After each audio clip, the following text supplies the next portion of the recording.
What's good, YouTube? Project Karma back at it again with another video, and we're on the season 2 finale of Fire Force. We didn't do a episode by episode review on this one, so you're gonna hear our thoughts on the entire season as a whole, kind of podcast out, and let's get right to it. Donkey Hood.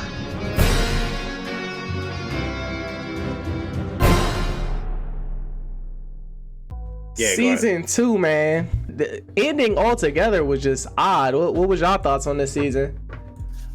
I feel like season 2 as a whole, especially when we got to like the second half of this season, definitely caught my interest more to the show than the first season did. I feel like this season was a lot more interesting. Okay. In terms of like meeting the new characters, like, you know, Ogun, that's one of my new fire soldiers. I really like him. Yeah, I like him he too. Kind of fights like Rock Lee with like hidden gates, but Aspire basically.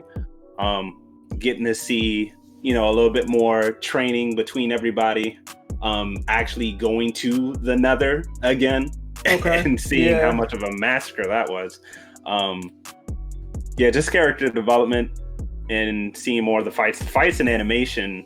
This season as a whole was like A tier. Oh yeah, sure. I mean, it's really this show's always been real beautiful overall. I mean, what about you, Khalil, Ruben? What y'all think?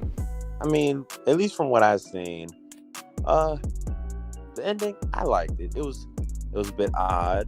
The training methods was a bit odd, just to find out that they did all that for pretty much no reason. And the man was like, the homie Ben Amar, he was like, was there a reason for this? I can't think of it, but I got y'all next time I think about it.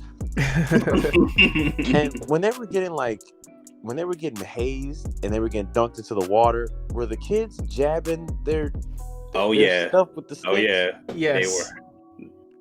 It's definitely I did not. That was the same thing that happened to him when he was what's they did it to him? His Cornrow, did it to him. So it's pretty much the same. I thought that was wild. Yeah, that is wild. The cycle was just continuing. So who did it to Conroe, right? I don't know. I don't know. This show just does a lot of weird stuff like that I feel like does not really need to be there. And what y'all think about Super Ultra Instinct Shinra? Like, what was that all about? Oh, the Press of Death? Yes. Press of Death?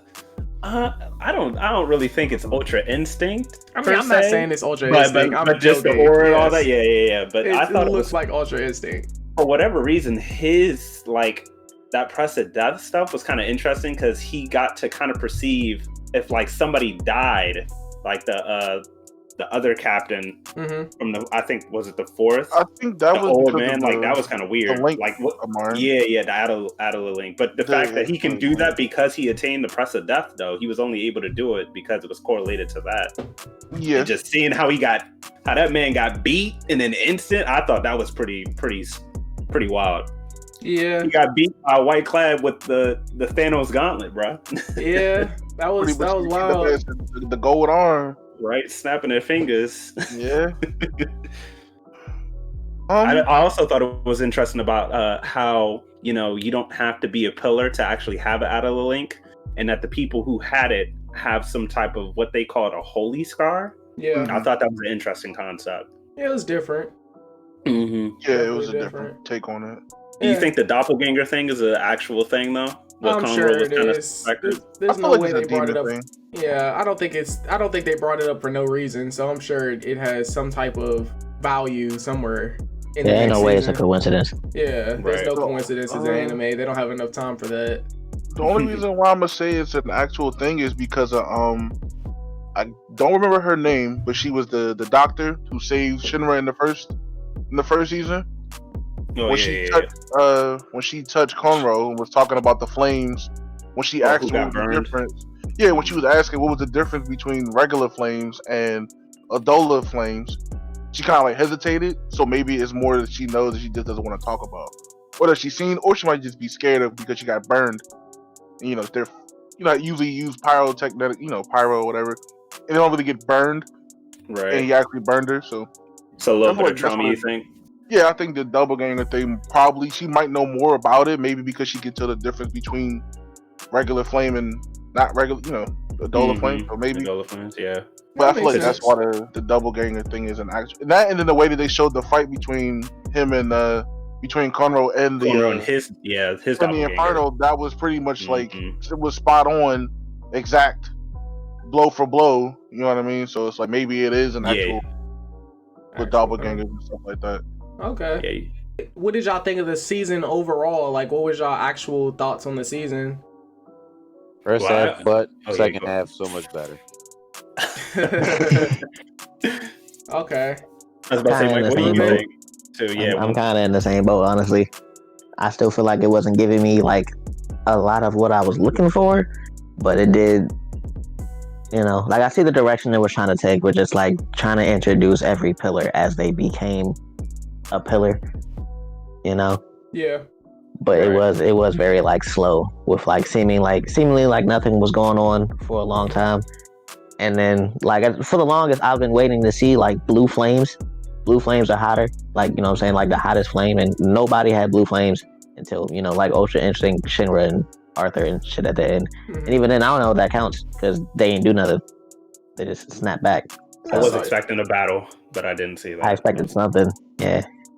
Yeah, no, I thought overall it was pretty dope. I mean, we got to see a new pillar, new character, and seeing just how she, instead of really going with Shinra, she was more of she's not a masochist. I forget what the other side of that is, but she actually enjoys the thrill of danger. Like typically, the person who always gets saved gets rescued and taken to the side of the good side, but she went to the White Clads purposely for the fact that she wanted to see people die.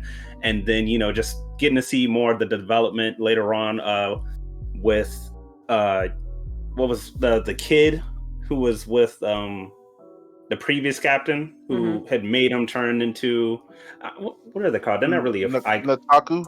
Yeah, I was about to say, Nataku. I don't know what you really call them. They're not really. I guess he turned them into a generation. Would he be considered a third generation? No.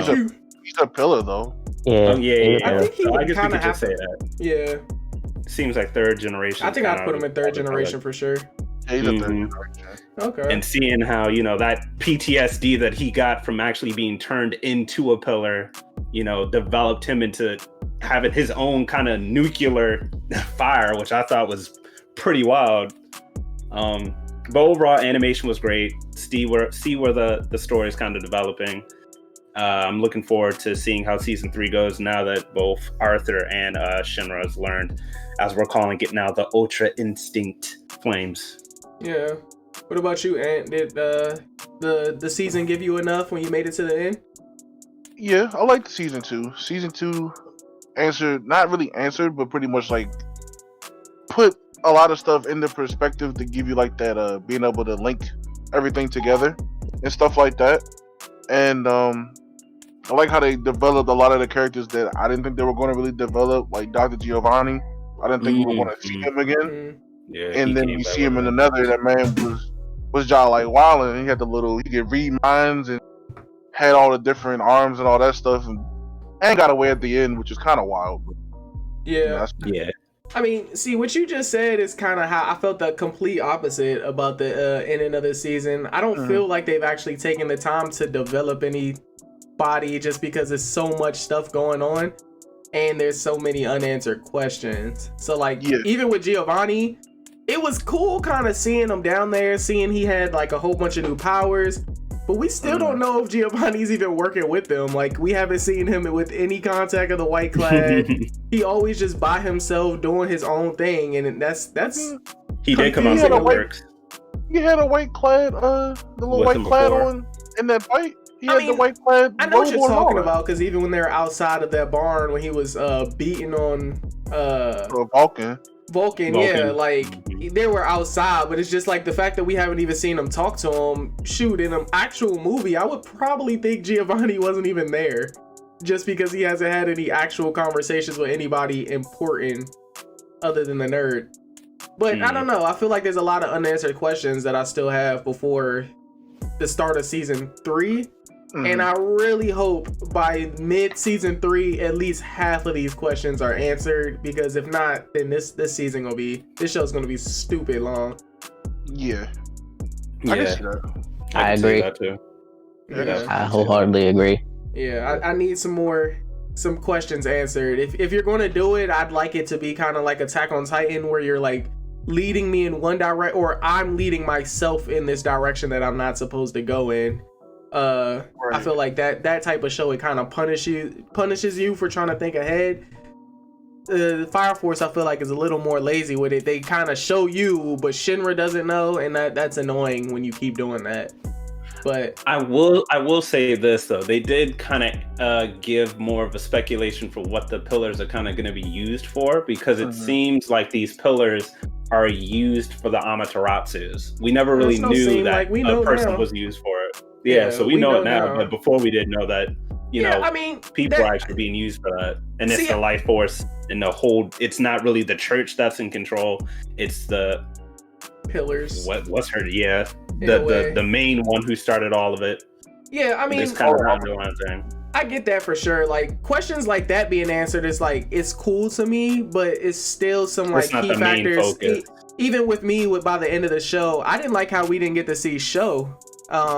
Sho was like the main build up in season 1, and we got to see Sho. Maybe I could count on one hand how many times we saw Sho, especially when it was meaningful in this series. And I know it's not about him. It was 3. I know it's not all about him, but I still would like to see Sho and see what he has going on, especially since they've introduced his character and we see how weird he is. Just seeing him getting makeup put on him is jaw wild to me. Yeah, that was kind of weird. Yeah, it's like we get to see him get makeup on and nothing. I get the point where they were trying to make like he's their doll in a sense, but doing it that way was kind of like a weird way of I get it. You didn't have to treat this man like a full makeup doll to show us that he's under your control. I get that. Yeah, that's what it was kind of strange. Yeah, I think there's also like the whole thing of I'm not that they tell me things that I'm not interested in. Like you make this giant selling point of like from the beginning, you feed us this, fire. Shinra lost his mom and his brother, bing bang boom. Then you find out the brother's alive, and like the whole time we're still looking for the resolution or whatever's gonna happen with him and his brother, and we barely see his brother. We still don't know 100% where his mom is, and then you answer questions like, what powers the Amaterasu? But I don't know about y'all niggas. I never cared or wondered how that joint was on.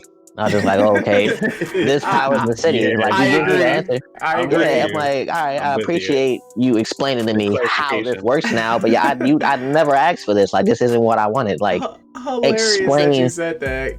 Because I thought it worked like the spirit bonds from Legend of Korra. I was just like, it's gonna be something like crazy that no one can turn off. Yeah, exactly.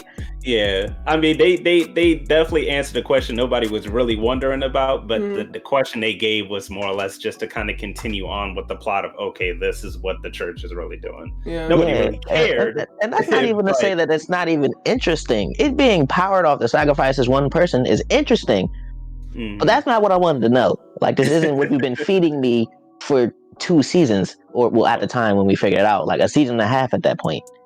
Yeah, no doubt. You're feeding me all these other things, and then halfway through season 2, you tell me like, oh, okay, Amaterasu is powered by such and such. Like, thanks, but there's still other questions. No, yeah, fair enough. Yeah, fair.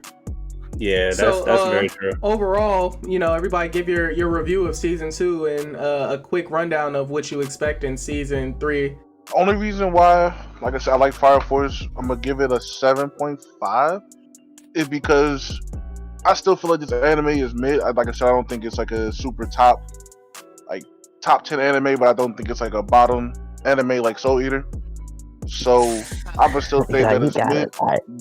The series itself, like the series season 2 itself, to me was a pretty good season, and yeah, I'll give it 7.5 because I say it's mid.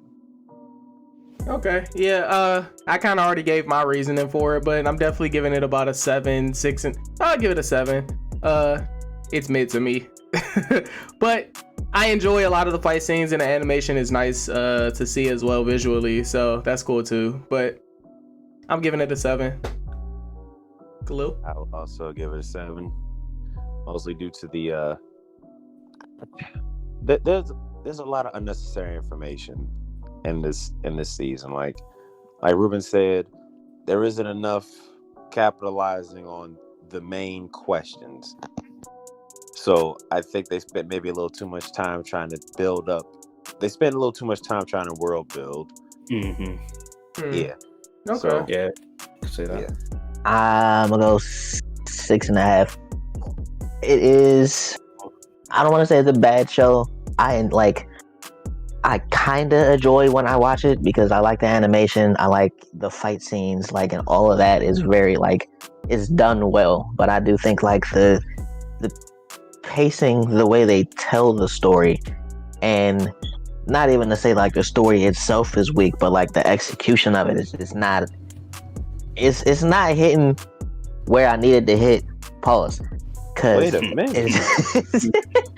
It's too many things. It's just open ended. I got all these questions you're not answering, and I feel like they're spreading themselves too thin. And I think something's going to get answered, and it don't. We had this conversation before, a little bit off camera with Ant. I was talking to him about how it felt like it's a carrot on the stick. It's you lead me to this thing. I think it's about to be answered, and then they're like, no, stay tuned. And I'm like, okay. And then the next episode, it's still not there. I don't like that. I don't like that. So yeah, I'm 6.5. Hopefully it's better next season, but we'll see. True. I think I'll go with, and I'll give it. It doesn't matter what you think. A 7 point. You shut up. A 7.5. Like I said, I definitely enjoyed this season more than I did enjoy the season 1. Animation overall for this season as a whole was definitely gorgeous. Really gotta give them props for keeping the animation pretty good and not really falling off like how it can be for some other anime in certain parts. I can agree with you. I think they did a little more world building and answered questions that, not the audience watching probably wouldn't ask, but it's okay, great, thanks for letting me know. Now I understand a little bit more of how the plot's going, but that's not what I'm really here for. And getting to see some more characters this time, like I said, really shout out to my boy Ogun, and then Juggernaut. That was a pretty dope fight scene. Seeing his character development. Juggernaut, man, he went out like a G. I like both of them. Man. Yeah. And then seeing the Ultra Instinct pure flames that we're seeing at the end there, kind of leaves me interested to seeing how it's going to be used in season 3. Hopefully it doesn't get prolonged before they're actually using it, because I thought we were going to see it in the fight. But yeah, that's about it. All right, that's it. We will see you guys in season 3 of Fire Force, most likely on episode 1 to give our first impressions. Appreciate you guys for checking in. Don't forget to like, comment, subscribe, the whole jazz, and peace.